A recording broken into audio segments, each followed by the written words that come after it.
ਜਿਹੜੇ ਸਾਡੇ ਬਜ਼ੁਰਗ ਹੋ ਜਾਂਦੇ ਨੇ ਤੇ ਅਸੀਂ ਜਿਹੜੇ ਜਵਾਨ ਨਸਲ ਹੁੰਦੀ ਏ ਉਹ ਅਸੀਂ ਆਨੇ ਆ ਕਿ ਮਤਲਬ ਕਿ ਉਹਨਾਂ ਨੂੰ ਉਹ ਸਾਨੂੰ ਤਰਬੀਅਤ ਦਿੰਦੇ ਰਹਿੰਦੇ ਨੇ, ਪੁੱਤਰ ਇੰਜ ਨਹੀਂ ਇੰਜ ਕਰਨਾ, ਪੁੱਤਰ ਇੰਜ ਨਾ ਕਰੋ ਤੇ ਇੰਜ ਕਰੋ, ਮਸਲਨ ਕਿ ਤੁਹਾਡਾ ਇਹਦੇ 'ਚ ਫਾਇਦਾ ਹੈ ਤੇ ਇਹਦੇ 'ਚ ਤੁਹਾਡਾ ਨੁਕਸਾਨ ਹੈ। ਤੇ ਅਸੀਂ ਇਹਨਾਂ ਨਹੀਂ ਤੁਹਾਨੂੰ ਨਹੀਂ ਪਤਾ, ਤੁਹਾਡੀ ਜਿਹੜੀ ਉਮਰ ਹੈ ਉਹ ਮਸਲਨ ਕਿ ਗੁਜ਼ਰ ਗਈ ਹੈ, ਹੁਣ ਤੁਹਾਨੂੰ ਕੀ ਪਤਾ ਹੈ, ਸਾਡਾ ਨया ਦੌਰ ਹੈ ਤੇ ਨਈ ਜਿਹੜੀ ਇੱਕ ਟੈਕਨੋਲੋਜੀ ਹੈ ਤੇ ਤੁਹਾਨੂੰ ਇਹਨਾਂ ਚੀਜ਼ਾਂ ਦਾ ਜਾਂ ਇਹਨਾਂ ਗੱਲਾਂ ਦਾ ਨਹੀਂ ਪਤਾ। ਤੇ ਜੋ ਅਸੀਂ अस्सलाम वालेकुम, मैं उम्मीद करना सारे दोस्त ठीक होंगे। तो दोस्तों जी अज की गल तुहानूं पता लग गया होना कि जिहड़े मसलन कि साडे बजुर्ग हुंदे ने, साडे वालदैन हुंदे ने, साडे जिहड़े दादा अबू हुंदे ने ते उन्हां दी की कदर है ते की उन्हां दा मकाम हुंदा है या मसलन की उन्हां दी वैल्यू हुंदी है या जदों हयाती जो साडे सिर ते जदों उन्हां दा साया हुंदा है ते की सानूं जिहड़ा ना उन्हां कोल बैनीफिट लैणे चाहीदे ने, की मसलन सानूं उन्हां कोल जिहड़े ने ओह एक गुर लैणे चाहीदे ने कि जिहड़े साडे वास्ते जिहड़ा ना बड़े ही फायदेमंद हुंदे ने। तो उस खैर जो असीं जवानी दे अंदर हुंदे आ ते असीं उन्हां नूं जिहड़ा ना एक ओह आईगी कर सकदे आ, मसलन जो सानूं ओह तरबीयत करदे हुंदे ने कि यार पुत्तर इंज नहीं इंज कर लो या इहदे च तुहाडा फायदा है, इहदे च नुकसान है। तो ओह असीं कहने आ कि नहीं तुहानूं की पता है, तुहाडी ते उम्र लंघ गई है जनाब, हुण साडी उम्र है, सानूं पता है असीं जिहड़ा ना किस तरह अपनी जिंदगी गुजारनी है।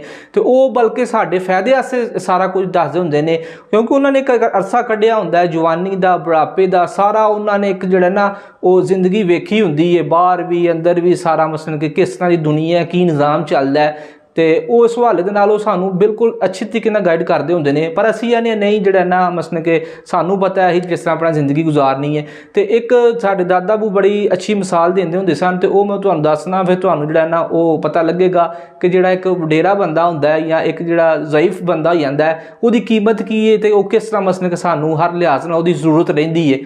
तो ये जो तुर जांदियां ने अपना साढ़े साथ से जो मसलन तुर जाते हैं फिर पता लगता इन्हों की कीमत का तो या कदर का कि भाई की कीमत। तो मिसाल मैं तुहाडे अगे रखना चाहना, मसलन कि दादे होरी दसदे हुंदे हन कि दो फैमिलियां सन ते ओह आपे च एक पहला भी उन्हां दी रिश्तेदारी सी, पर ओह जिहड़ी एक फैमिली सी उन्हां दी रिश्तेदारी करन दा जिहड़ा ना ओह मूड नहीं सी है।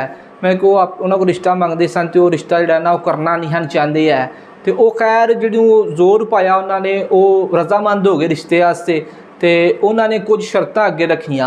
उन्होंने कहा कि जिहड़ा ना तुसां अगर बरात लैके आना साडे कोल ते तुसीं बरात लैके आओ, पर तुहाडे विच जिहड़ा ना ये कोई बरात दे नाल नौजवान ही सारे होणगे, मसलन कि जिहड़ा ओह बूढ़ा शख्स है या उम्र सीधा बंदा है वह बरात दे नाल ना आए।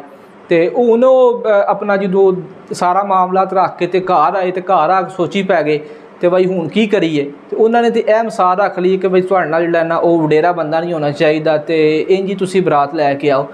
वो खैर हुंदियां हुंदियां जिहड़ा ना ओह जिहड़ा उन्हां दा बजुर्ग सी ओह भी कुछ सुणदा पिया सी ते उहनूं समझ लग गई होनी कि मामला जिहड़ा ना कोई खराब ही होना, जाके जिहड़ी उन्होंने अगे डिमांड रखी है कि जिहड़ा ना तुहाडे नाल कोई वडेरा बंदा नहीं होना चाहिए। तो उन्हें कहा पुत्तर तुसीं इंज करो मैनूं नाल लै जाओ किसी तरीके भी, ये तुहाडे वास्ते जिहड़ा ना फायदेमंद है। वो खैर नहीं हन मानते तो किसी तरीके उन्हें उन्होंने मनाया, उन्होंने जिहड़ा ना वो एक कोई बरीके से शक्ल का तैयार किया या जिस तरह की कोई चीज़ वो अपना वो बजुर्ग को नाल लै गए। तो जो वो बरात मसलन कि उत्थे पहुँची वो शादी वाले घर तो दुल्हन वाले घर बरात पहुँची तो उत्थे गए तो जिहड़ा ना उन्होंने फिर कहा कि साडी एक शर्त है तो फिर असी जिहड़ा ना कुछ शर्तां ने तो वह पूरियां करोगे तो फिर असी तुहाडे नाल जिहड़ा ना वो कुड़ी जिहड़ी है ना वो टोरांगे दुल्हन नूं। तो उन्होंने कहा दसो की शर्त, उन्होंने कहा पहली शर्त साडी ये वे कि जिहड़ा ना तुसी फी बंदा एक बंदा जिहड़ा ना उन्हें एक बकरा खाना है तो 1 किलो चावल मसलन कि वो खाएगा। पूरी बरात जिहड़ी है एक बंदे दे एक बकरा तो एक जिहड़ा ना वो किलो चावल आंदे ने, ये खाएगा तो फिर जिहड़ा ना अगे गल टुरेगी। उन्होंने कहा ठीक है जी तुहानूं दसने आ।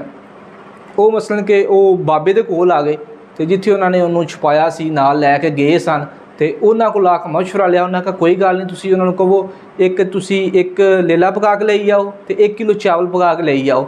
तो मतलब एक 100 बंदा तकरीबन होना में तो वो जो एक बकरा पका के लिया सन तो किलो चावल पका के लिया सो उन्होंने आगे जनाब एक बुरकी भी नहीं आती। तो इस तरह करके वो जो 100 बकरा भी मुक गया तो जिन्ने चावल उन्होंने हिस्से आते सन वो भी सारे खत्म हो गए। वो इस जोड़ा उन्होंने पहली डिमांड सी वो तो भी पास हो गए। फिर उन्होंने कहा जोड़ा ना ये तुसी इंज करो कि जोड़ा ना अपना एक रेत की कंध बना के दवो। वो फिर सोची पै गई निरी रेत की ही कंध किस तरह बनाएंगे। फिर वो बजुर्ग को आए उन्होंने को आके मशवरा लिया ਤੇ ਉਹਨਾਂ ਨੇ ਕਿਹਾ ਤੁਸੀਂ ਇੰਜ ਕੰਮ ਕਰੋ, ਜਿਹੜਾ ਨਾ ਉਹਨਾਂ ਨੂੰ ਕਹੋ ਕਿ ਤੁਸੀਂ ਸਾਨੂੰ ਛਾਨਣੀ ਦੇ ਵਿੱਚ ਜਿਹੜਾ ਨਾ ਉਹ ਪਾਣੀ ਦੇਵੋ, ਤੇ ਤੁਹਾਨੂੰ ਕੰਧ ਬਣਾ ਦਿੰਦੇ ਆ। ਹੁਣ ਛਾਨਣੀ ਦੇ ਵਿੱਚ ਪਾਣੀ ਕਿੱਥੋਂ ਖਲੋਵੇ ਤੇ ਕਿੱਥੋਂ ਛਾਨਣੀ 'ਚ ਪਾਣੀ ਦੇਣ ਤੇ ਉਹ ਕੰਧ ਤਿਆਰ ਹੋਏ, ਤੇ ਇਹਦੇ 'ਚ ਵੀ ਉਹ ਪਾਸ ਹੋ ਗਏ। ਤੇ ਫਿਰ ਉਹਨਾਂ ਕਿਹਾ ਤੁਸੀਂ ਜਿਹੜਾ ਨਾ ਇੱਕ ਮਸਲਨ ਕਿ ਹੱਥ ਜਿਹੜਾ ਨਾ ਉਹ ਸੋਟੀ ਲਿਆਓ ਤੇ ਉਹਦੇ ਵਿੱਚ ਜਿਹੜਾ ਨਾ 100 ਗੰਢ ਹੋਏਗੇ। ਤੇ ਹੁਣ ਇੱਕ ਉਹ ਫਿਰ ਸੋਚੀ ਪੈ ਗਏ ਤੋ ਕਿਹੜੀ ਚੀਜ਼ ਅਸੀਂ ਲਿਆਈਏ ਜਿਹਦੇ ਵਿੱਚ ਜਿਹੜਾ ਨਾ ਉਹ ਆਪਣਾ 100 ਗੰਢ ਹੋਏ। ਤੇ ਉਹ ਫਿਰ ਆਏ ਬਜ਼ੁਰਗ ਦੇ ਕੋਲ, ਉਹਨਾਂ ਨੇ ਆ ਕੇ ਜਿਹੜਾ ਨਾ ਫਿਰ ਪੁੱਛਿਆ। ਉਹਨਾਂ ਕਿਹਾ ਪੁੱਤਰ ਗੱਲ ਹੀ ਕੋਈ ਨਹੀਂ, ਤੁਸੀਂ ਉੱਥੋਂ ਜਾਓ, ਜਿਹੜੀ ਦੱਬ ਹੁੰਦੀ ਆਪਣਾ ਇਹ ਪਿੰਡਾਂ ਦੇ ਵਿੱਚ ਉਹ ਅਕਸਰ ਜਿਹੜਾ ਨਾ ਉਹ ਜਿਹੜੀ ਜਗ੍ਹਾ ਖਾਲੀ ਹੁੰਦੀਆਂ ਨੇ ਉੱਥੇ ਉਹ ਉੱਗ ਪੈਂਦੀ ਦੱਬ, ਤੇ ਉਹਦੀ ਕੋਈ ਵੀ ਜੜ ਪੁੱਟ ਲਓ ਤੇ ਉਹ ਜਿੰਨੇ ਮਰਜ਼ੀ ਤੁਸੀਂ ਉਹਨੂੰ ਗਣਾ ਲਓ, ਉਹ ਜਿੰਨੇ ਮਰਜ਼ੀ ਜਿਹੜਾ ਨਾ ਉਹ ਕਰ ਲੈਣ ਪੂਰੇ। ਤੇ ਉਹ ਨਾ ਇੰਝ ਹੀ ਕੀਤਾ, ਲੈ ਕੇ ਆਏ ਤੇ ਜਿਹੜਾ ਨਾ ਉਹ ਉਹਨਾਂ ਨੇ ਗਿਣਿਆ ਆਪਣਾ ਤੇ ਉਹ ਪੂਰੇ ਉਤਰ ਗਏ। ਤੇ ਉਹ ਫਿਰ ਉਹ ਵੀ ਬੜੇ ਚਾਲੂ ਸਨ। ਉਹਨਾਂ ਕਿਹਾ ਨਹੀਂ ਤੁਸੀਂ ਇਹ ਦੱਸੋ ਕਿ ਤੁਹਾਡੇ ਵਿੱਚ ਜਿਹੜਾ ਨਾ ਕੋਈ ਬਜ਼ੁਰਗ ਹੈ ਜਿਹੜਾ ਤੁਹਾਨੂੰ ਇਹ ਸਾਰਾ ਕੁਝ ਗਾਈਡ ਕਰਦਾ ਪਿਆ, ਸਾਰਾ ਕੁਝ ਦੱਸਦਾ ਪਿਆ ਕਿ ਜਿਹੜਾ ਨਾ ਤੁਹਾਨੂੰ ਇਹਨਾਂ ਚੀਜ਼ਾਂ ਦਾ ਇਲਮ ਨਹੀਂ ਹੈ ਤੇ ਤੁਸੀਂ ਇਹ ਜਿਹੜਾ ਸਾਰਾ ਕੁਝ ਕਰ ਲਿਆ, ਤੇ ਤੁਸੀਂ ਦੱਸੋ ਤੁਹਾਡੇ ਜਿਹੜਾ ਨਾ ਬਜ਼ੁਰਗ ਕਿੱਥੇ ਤੁਹਾਨੂੰ ਲਗਾਇਆ ਤੇ ਕਿਹੜਾ ਬਜ਼ੁਰਗ ਤੁਸੀਂ ਨਾਲ ਲੈ ਕੇ ਆਏ ਹੋ। ਅੱਛਾ, ਜਦੋਂ ਉਹਨਾਂ ਨੇ ਇਸਰਾਰ ਕੀਤਾ ਕਿ ਤੁਸੀਂ ਦੱਸੋ ਜਿਹੜਾ ਨਾ ਉਹ ਬਜ਼ੁਰਗ ਜਿਹੜਾ ਤੁਸੀਂ ਨਾਲ ਲੈ ਕੇ ਆਏ ਹੋ, ਠੀਕ ਹੈ ਤੁਹਾਨੂੰ ਜਿਹੜੀਆਂ ਸ਼ਰਤਾਂ ਦਿੱਤੀਆਂ ਹਨ ਤੁਸੀਂ ਪੂਰੀਆਂ ਕੀਤੀਆਂ, ਪਰ ਤੁਸੀਂ ਇਹ ਜਿਹੜੀ ਨੌਜਵਾਨ ਨਸਲ ਹੈ ਇਹ ਤੁਸੀਂ ਪੂਰੇ ਨਹੀਂ ਕਰ ਸਕਦੇ, ਇਹ ਤੁਹਾਡੇ ਵਿੱਚ ਜਿਹੜਾ ਬਜ਼ੁਰਗ ਹੈ ਜ਼ਰੂਰ ਤੁਸੀਂ ਨਾਲ ਲੈ ਕੇ ਆਓ। ਉਹਨਾਂ ਨੇ ਇਸਰਾਰ ਕੀਤਾ ਚਲੋ ਹੁਣ ਜੋ ਵੀ ਹੋਣਾ ਸੀ ਅਸੀਂ ਤੁਹਾਡੇ ਨਾਲ ਤੁਲਨ ਟੋਰਨੇ ਆ, ਪਰ ਤੁਸੀਂ ਸਾਨੂੰ ਜਿਹੜਾ ਨਾ ਉਹ ਜਿਹੜਾ ਬਜ਼ੁਰਗ ਨਾਲ ਲੈ ਕੇ ਆਏ ਹੋ ਉਹ ਦੱਸੋ ਕਿੱਥੇ ਲਗਾਇਆ ਤੁਸੀਂ ਤੇ ਉਹ ਕਿਹੜਾ ਬਜ਼ੁਰਗ ਹੈ। तो मसलन कि सारा मामला तो उन्हें वेखिया, फिर बजुर्ग उस तरह मसलन कि उन्होंने उन्होंने नाल जिहड़ी दुल्हन सी वो तोड़ दी। तो ये गल तुहाडे अगे रखण दा मकसद ये वे कि जिहड़े हुंदे ना बजुर्ग घर दे अंदर ते जिहड़े वालदैन हुंदे ने ज़ईफ हो जांदे ने उन्हां दी बड़ी कदर कीमत हुंदी है। वो बहुत ही अच्छे तरीके दे नाल घर नूं जिहड़ा ना वो मैनेजमेंट करदे ने या देखदे ने कि किहड़ा की करदा पिया, पूरे घर दे उत्ते उन्हां दी जिहड़ी है ना एक नज़र हुंदी है ते जिहड़ी उन्हां दी तरबीयत हुंदी है वो बहुत ही ज़रूरी हुंदी है। क्योंकि जिहड़े हुंदे ने यंग मुंडे वो बड़े आंदे ने जी नहीं जी इंज है ते तुहानूं नहीं पता ये है ते वो है, ते उन्हां नूं सारा पता हुंदा है। तो ये मकसद ये इन्हां गल्लां करन दा या ये सारा कुछ तुहानूं दस्सण दा कि जिहड़े इन्हां दे कोलों कुछ उन्हां हयाती दे अंदर ही कुछ सिख लो, इन्हां दे कोलों जिहड़ा ना वो लै लो गुर, ताकि जिहड़ा अगे जाके तुहाडी जिंदगी दे अंदर जिहड़ा ना ये बहुत ही अहम ने, तुहाडे काम आउणगे। तो ये हरगज ना क्या करो कि तुहानूं नहीं पता जी तुहाडी ते उम्र लंघ गई है, तुसीं ते पागल हो गए हो, तुसीं ते इह हो गए हो। तो लिहाजा ये सारियां गल्लां अगे रखण दा मकसद ये कि जिहड़ा ना अपना इन्हां दी कदर करिया करो।